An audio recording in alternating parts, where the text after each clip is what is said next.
Oh, we have morning hair. That's lovely. This was a sexy do in 1980 something. Yes, these are the clothes I wore yesterday. And no, I didn't party at all last night. I really wish I had.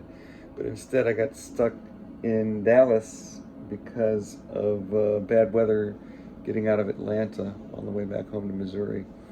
And Dallas isn't a bad airport. There are worse places to be stuck. So I'm back in a Minute Sweets, and I made a really dumb and cheesy video about Minute Sweets. It was really kind of early on in the life of this channel, and it's choppy and it's goofy and what have you. So all the details of it, I'll go ahead and post here when really I should just delete that video. Just wanted to run you through it again.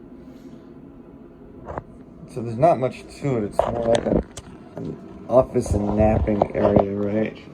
Here's my dinner out of the vending machine, because this only cost with the Diet Coke about $6 or $7. It does have a somewhat stocked snack thing and a fairly stocked refrigerator. Here's the Diet Coke that I purchased out of the vending machine. But the prices on these things inside here are a little higher than what I want to pay. But there is a really nice TV that I rarely ever turn on a TV in a desk area. And then just a little couch there. But this guy underneath here also pulls out. I'm not going to pull it out all the way, but it pulls out into another couch. So two people could make it in here. But when you do, I will tell you that I am backed all the way against the wall right now. This is all the room you have in here. It's very quaint. You know, the lighting is nice. It's comfortable. They're pumping in some white noise through the speakers so that your conversation doesn't interfere with or get interfered with by others. It's not a bad dig. Now, it's usually like, I think $60 or $80 for 4 hours, which could be an expensive nap.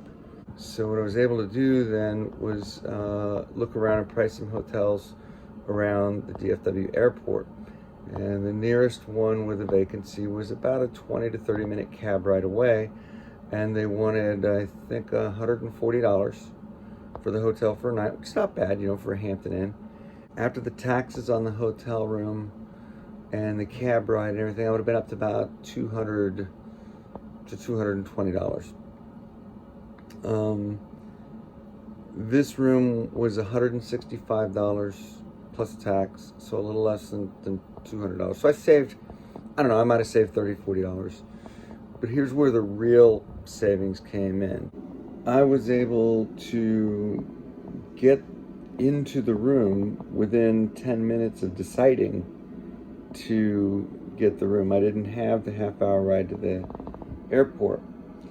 And that in turn meant that I got to go to sleep by 11:30. My flight this morning doesn't leave until 8:30. I didn't have to get up until just now at 7. Put my shoes on, walk to the gate. It's all good. I would have had to get up at probably 4:30 to catch a cab ride 30 minutes back to the airport to get here by 6 or 6:30, you know, fight through TSA, the whole 9 yards.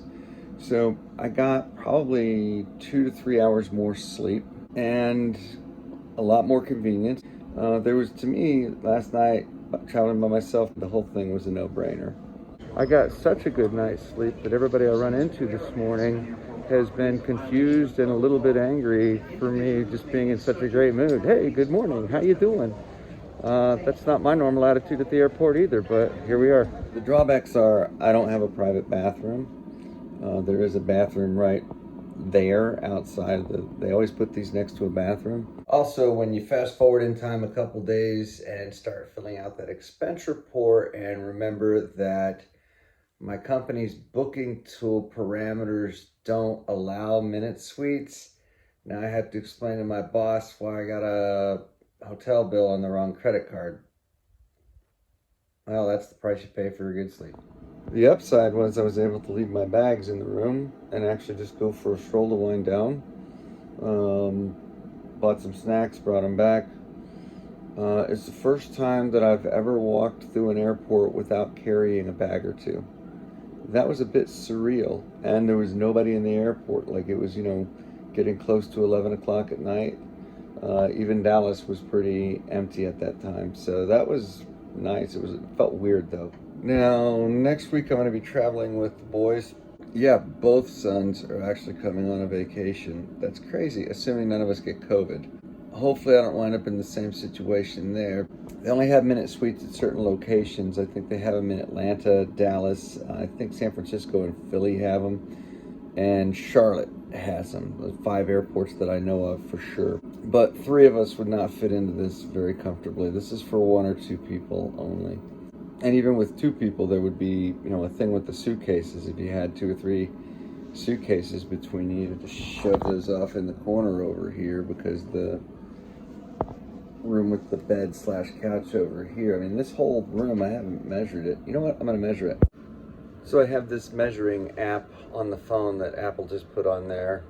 And this is one of maybe the 3 times I've ever used it. So the room is about 6 by 7, so 42 square feet. So it's small. But again, it's super convenient. It's not meant to be a hotel room. You will have to brush your teeth in the public restroom, but there's nobody there. It was midnight or whatever, so it's a judgment call. Last week I was in Atlanta all week, and at least one of the nights there, I did wake up in the clothes that I wore the night before, and that actually was from partying. By the way, thanks Lance and Emily. That was a great night. Going to go to New York City with the boys next week. We're only going to get 3 full days there. Then going to go to Springboro, Ohio, yay, to do a job for a client there. Springboro. Then I'm going to go to Orlando to visit with some high school friends and party a little bit before reunion. And then we're going to drive to Miami and screw off there. And then we're going to drive to Islamorada and have a big shindig there. We're going to have a hotel in Key Largo, a little bit north, and then somehow make it back and try to resume normal life. But the last week and the next 2 or 3 weeks, it's going to be like living a rock star life. And I'll try to edit some of that together and post some videos and what have you. I don't know that I'm going to do a New York video and an Orlando video, or all separate, or just jam them all together, or anything at all. It's been a minute. Sweet. Is that too much? It's been a while since I've done a video, but a recent acquaintance of mine who produces a lot of videos, this guy does phenomenal work. Check him out. I'm going to put some links here. Just met him, and he encouraged me to kind of get back into this. So thanks, man. Appreciate the encouragement there. The videos are amazing. I'm definitely going to be picking his brain on some editing techniques, because this guy knows his business. I do this part-time, I screw around with it. So yeah, sometimes I go 3 or 4 months without doing a video. It's been a little bit longer than that. Anyway, we'll see you.